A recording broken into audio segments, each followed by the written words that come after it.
Taste the Daily. Trichy Samayapuram Mariamman கோவிலில் இடைத்தரகர்கள் பணம் கொடுத்தால் சாமி தரிசனம் செய்ய குறுக்கு வழியில் அழைத்துச் செல்வோம் என பக்தர்களுடன் பேரம் பேசும் வீடியோ வெளியாகி அதிர்ச்சியை ஏற்படுத்தியிருக்கிறது. சமயபுரம் மாரியம்மன் கோவிலில் நிர்வாகிகளை கையில் போட்டுக்கொண்டு ஒரு சில இடைத்தரகர்கள் பக்தர்களை மடக்கி அவர்களை வரிசையில் நிற்க விடாமல் விரைவில் சாமியை பார்க்க கொண்டு செல்வதாக கூறி பணம் பறிக்கும் வேலையை பார்த்து வருகின்றனர்.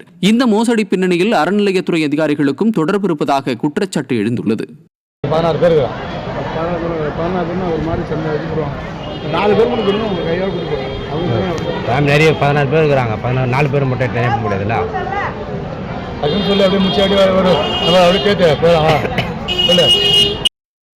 செங்கல்பட்டு மாவட்டம் திருக்கழங்குன்றம் பகுதியில் திமுக நிர்வாகியும் வருவாய்த்துறையினரும் வீடு கட்ட விடாமல் தடுப்பதாக கூறி கிராம நிர்வாக அலுவலகத்தில் பெண் வாக்குவாதத்தில் ஈடுபட்டார். திருக்கழங்குன்றம் ருத்ரன் கோயில் பகுதியைச் சேர்ந்த லதா என்பவர் அதே பகுதியில் உள்ள புறம்போக்கு நிலத்திலிருந்து தனது வீட்டை இடித்து அகற்றிவிட்டு புதிய வீடு கட்டி வந்துள்ளார்.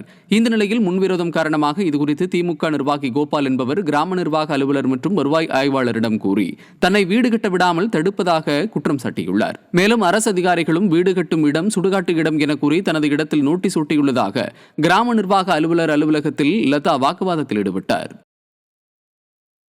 50 வருஷமா வாழ்ந்துட்டு இருக்க இடம் சார். அது பக்கத்து வார்டு கவுன்சிலர் என்ன பண்றாரு, எங்களுக்கு அந்த இடத்துல வீடு கட்டக்கூடாது அப்படின்னு சொல்லிட்டு அது சுடுகாட்டு இடம் ஆக்கிரமிச்சிருக்கீங்க அப்படின்னு சொல்லிட்டு ஒரு மனு கொடுத்துருக்காரு. இது 50 வருஷத்துக்கான வாழ்க்கை. திமுக அவர் பேர் கோபால், விஎஸ் கோபால்.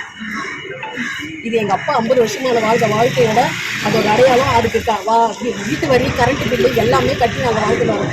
இப்போ அந்த இடத்துல தடை செஞ்சிங்கன்னா விஓவும் தாசில்தாரும் வந்து நோட்டீஸ் ஒட்டியே ஆகணும்னு அவர் ரொம்ப ப்ரெஷர் பண்ணுறதுனால நோட்டீஸ் ஒட்டியே ஆகணும்னு சொல்லிட்டு நேற்று வந்து நோட்டீஸ் ஒட்டிட்டாங்க.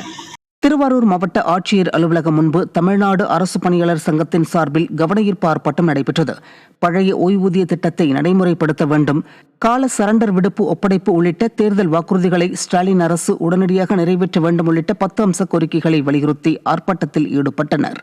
இந்த ஆர்ப்பாட்டத்தில் அரசு பணியாளர் சங்கத்தினர் ஏராளமானோர் பங்கேற்றனர்.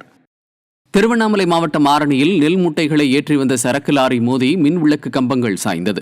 ஆரணி டவுன் பகுதியில் ஆக்கிரமிப்புகள் அதிகரித்து தினந்தோறும் போக்குவரத்து நெரிசல் அதிகரித்து காணப்படுகிறது.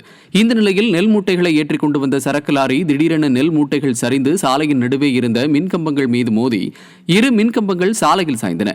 இதையடுத்து மின்கம்பங்கள் அப்புறப்படுத்தப்பட்ட நிலையில் ஆக்கிரமிப்புகளாலும் கனரக வாகனங்களை நகர பகுதியில் அனுமதிப்பதாலும் இதுபோன்ற விபத்துகள் ஏற்படுவதாக வாகன ஓட்டிகள் குற்றம் சாட்டியுள்ளனர்.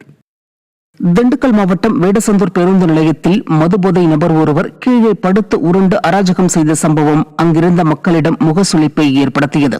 வேடசந்தூரில் உள்ள பேருந்து நிலையத்தில் மதுபோதையில் நபர் ஒருவர் எழுந்து நடக்க முடியாத நிலையில் பேருந்துகளை மறித்தும் அங்கும் இங்கும் என உருண்டும் அராஜகத்தில் ஈடுபட்டார்.